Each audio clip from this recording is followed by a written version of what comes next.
bago ako magluto ng aming almusal, binabad ko muna tong chicken kasi ito ang magiging tanghalian namin mamaya. Binabad ko siya sa kalamansi, tapos lalagyan ko rin yan ng paminta. Ayan, siguro mga 20 pieces na kalamansi nilagay ko. Tapos naglagay na rin ako ng paminta. Medyo dadamihan ko yan ng paminta kasi mas masarap siya pag mas marami. Tapos yung likod naman, medyo frozen pa po kasi galing ko sa rep. Pero binabad ko na rin. Tapos nilagyan ko siya ng asin. Maraming asin. Tapos magluluto na ako ng almusal namin.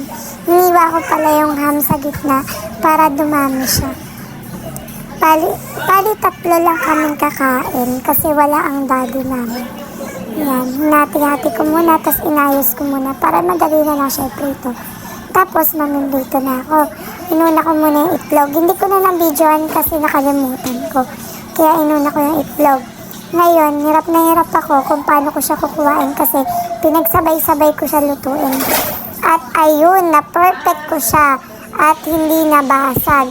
Sunod naman itong ham. Ayan. Kahit medyo wala ng mantika, ay pipilitin ko yung prituin. Pero, kala ko kaya, pero hindi pala.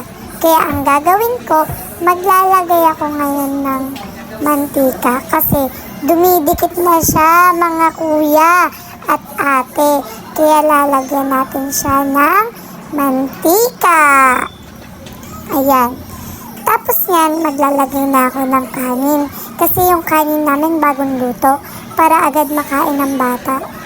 Kaya kumukuha na ako para lumamig na siya. Tapos yan, 2 lang muna kami kakain kasi yung kuya Timothy namin ay tulog pa. Tapos yung pangatlo ko namang anak ay nagdedede pa. Kaya kakain na kami ng second born ko. Yan nga pala si Inigo. Bye-bye!